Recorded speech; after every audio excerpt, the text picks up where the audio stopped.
নমস্কার বন্ধুরা, শুভ রাখি বন্ধন অনুষ্ঠান উপলক্ষে আমি আজকে ঘরেই তৈরি করলাম কাঁচাগোল্লা সন্দেশ। আমি এই রেসিপি কিভাবে তৈরি করলাম সেটাই আপনাদের সঙ্গে শেয়ার করছি। ভালো লাগলে অবশ্যই লাইক, কমেন্ট ও সাবস্ক্রাইব করবেন ও আমার পাশে থাকবেন। তার জন্য নিয়ে নিয়েছি 2 প্যাকেট 2 লিটার পরিমাণে ফুল ফ্যাট ক্রিম দুধ। সেটাকে কেটে একটা পাত্রে ঢেলে নিয়ে আমি দুধটা ফুটাতে বসিয়ে দিয়েছি। দুধটা ফুটে উঠলে তারপর গ্যাসটা বন্ধ করে হালকা ঠান্ডা করে নিয়ে তাতে ভিনিগার দিয়ে দুধ থেকে ছানাটা কাটিয়ে নেব। আপনারা সকলেই দুধ থেকে ছানা কাটানোর প্রক্রিয়াগুলো জানেন, তবুও আমি একটু হালকাভাবে দেখিয়ে দিচ্ছি। তার জন্য একটা বাটি নিয়ে নিয়েছি, তাতে নিয়ে নিচ্ছি 4 থেকে 5 চামচ পরিমাণে ভিনিগার। তাতে সম পরিমাণে জল দিয়ে ভালো করে মিশিয়ে নিয়ে সেটা দিয়েই আমি দুধটাকে ছানা কাটিয়ে নেব। এই ভিনিগারের মিশ্রণটা একেবারে দিয়ে দেব না, একবার দেব, তারপর ভালো করে নাড়িয়ে নিয়ে দুধটা ছানা কাটা শুরু করলে তারপর আরও একবার দুবার দিয়ে আমি ছানাটা খুব ভালোভাবে কাটিয়ে নেব। তারপর ছানাটা তৈরি হয়ে গেলে আমি একটা পাতলা কাপড়ের উপর ঢেলে ভালো করে ঠান্ডা জল দিয়ে ধুয়ে নেব, যাতে ভিনিগারের টক ভাবটা পুরোপুরি ধুয়ে বেরিয়ে যায়। দেখুন ছানাটা কেটে গেছে। ছানা কাটবার পর তারপর আমি ভালো করে কাপড়ের জল ঝরিয়ে ধুয়ে নিয়ে একদম কড়াভাবে শক্ত করে চিপে না নিয়ে মোটামুটিভাবে শুকনো করে আমি ছানাটা একটা পাত্রে নিয়ে নিয়েছি। ছানাটাকে এবারে দুভাগে ভাগ করে নেব। কাঁচা কলা সন্দেশ তৈরি করব বলে এক ভাগটা আমি কড়াইতে দিয়ে দেব, সেটাকে আমি পাক করে রান্না করে নেব, আর একটা কাঁচাই থাকবে। তার জন্য আমি দুভাগে ভাগ করে নিয়ে এক ভাগ আমি কড়াতে দিয়ে দিলাম।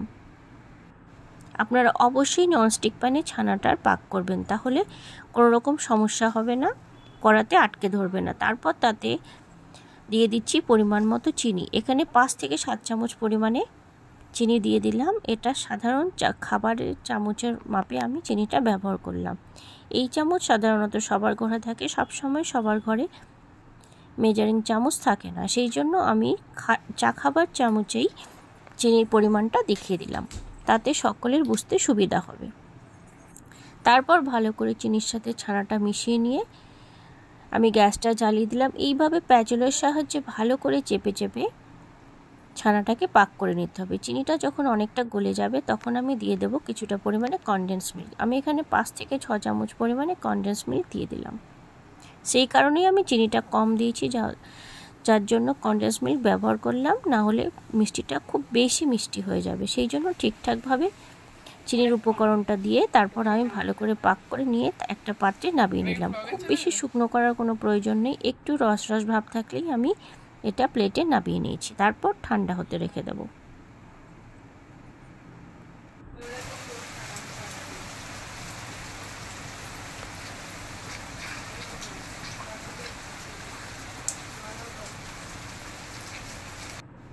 তারপর যে কাঁচা ছানার মণ্ডটা ছিল সেটাকে আমি হাতের তালুর সাহায্যে ভালো করে চেপে চেপে একদম প্লেন মসৃণ ডো একটা তৈরি করে নেব।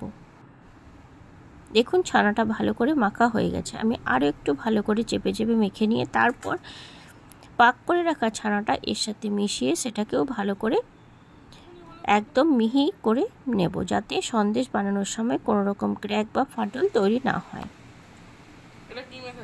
প্রথমে একবার রান্না করা ছানাটাকেও ভালো করে হাতের সাহায্যে ম্যাশ করে নিয়ে তারপর সেই ছানার সাথে মিশিয়ে ভালো করে আর একটু ম্যাশ করে নেব, যাতে খুব ভালোভাবে দুটো উপকরণই মিশে যায়।